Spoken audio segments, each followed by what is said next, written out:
범죄 성립에 관한 문제입니다. 범죄 성립 요건을 보게 되면 먼저 구성 요건에 해당해야 되죠. 구성 요건이라는 건 우리가 형법에서 어떤 범죄에 대해 처벌할 건지 미리 정해놓은 각각의 개별 범죄를 말해요.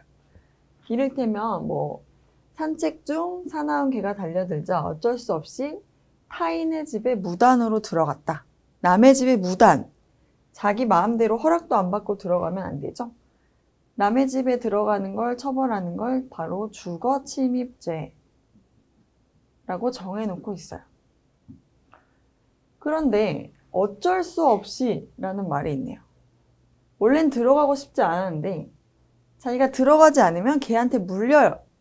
그러면은 어쩔 수 없이 들어가는 거죠. 이게 바로 A라는 게 조각되는 사례인데요. 이때 그 A는 위법성을 말해요. 얘가 원래는 남의 집에 들어가는 거에 대해서 이걸 나쁘다고 할 수 있냐는 거예요. 그럼 원래는 아무 이유 없이 남의 집에 들어가면 나쁘다고 하겠지만 정당한 이유가 있었죠. 자신에 대한 지금 현재 그 위난을 피할 방법이 없어가지고 긴급하게 피하느라 남의 집에 어쩔 수 없이 들어간 거죠. 이런 상황을 긴급 피난이라고 하죠. 그렇게 긴급 피난에 해당할 때는 얘를 나쁘다고 말할 수가 없어서 위법성이 조각된다고 말해요.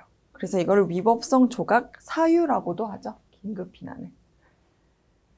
그런데 위법성이 조각되는 경우도 있지만 책임이 조각되는 경우도 있어요.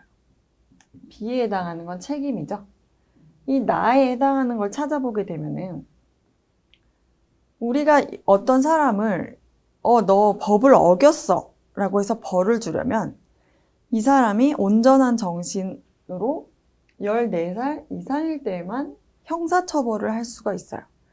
이때 말하는 형사처벌은 징역이나 벌금과 같은 거를 말하죠. 그럼 14살이 안 된 어린아이들의 경우에는 10살이 넘으면 소년보호처분은 받을 수 있지만 10살도 안 돼요. 7살. 이런 어린아이들의 행동에 대해서는 우리가 어른과 똑같이 하지는 않는다는 얘기예요. 이걸 바로 책임 조각 사유라고 하죠. 책임 조각 사유에는 이렇게 나이도 있지만 두 번째로는 심신상실자의 경우에도 우리가 책임이 조각된다고 보죠. 몸과 마음을 잃어버린 사람은 마치 어린아이와도 같다. 이렇게 보는 거예요. 또 하나는 저항할 수 없는 협박이 있을 때 너 내 말대로 안 하면 널 아주 죽여버릴 거야. 이런 협박을 들었을 때는 이때도 자기가 어쩔 수 없이 한 거죠.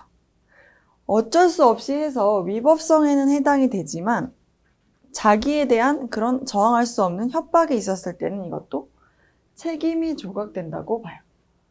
그렇게 해서 이제 가나에 들어갈 옳은 내용을 골라보면요. 가번을 볼게요. 20살이니까 책임은 이제 해당이 안 되겠죠? 심신상실이 아니면. 친구의 동의하에 친구 아버지의 시계를 훔쳤다. 지금 이 친구 아버지 소유의 시계니까 친구의 동의는 의미가 없죠. 남의 시계를 훔친 거나 마찬가지니까 바로 절도죄에 해당하겠죠. 그리고 아무런 참작할 만한 사유가 없어요. 얘는 그냥 유죄죠, 유죄. 범죄 성립.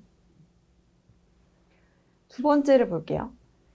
심신장애로 사물을 변별할 능력이 없다. 심신상실 사유죠.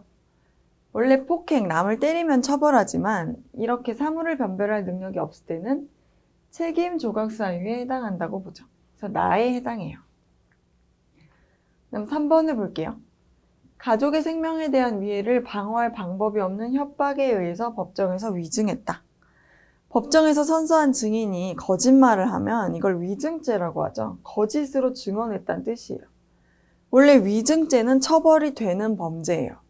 그런데 지금 무슨 사유가 있냐면 너 위증하지 않으면 너 가족을 내가 어떻게 해버릴 거야.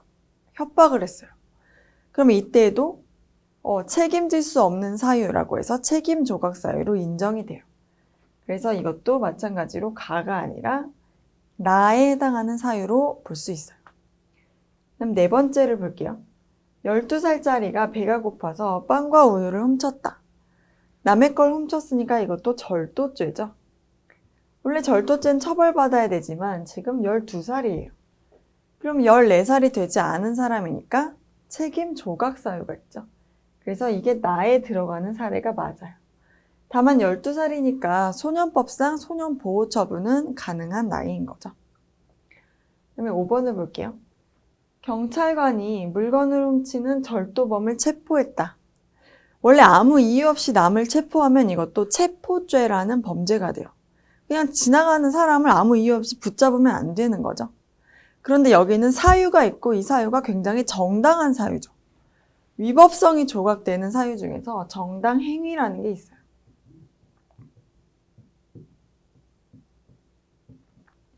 법에 정해진 거. 경찰관이 범인 체포하는 건 법에 그렇게 정해놨죠. 범찰관은 범인을 체포할 수 있다. 그래서 법에 정해진 행위였기 때문에 경찰관의 이 체포는 위법성 조각사유준 정당 행위에 해당이 돼서 범죄가 성립하지 않는 거죠. 그래서 이거는 나가 아니라 가에 해당한다고 해야 돼요. 그래서 옳은 걸 고르면 정답은 4번이 되겠습니다.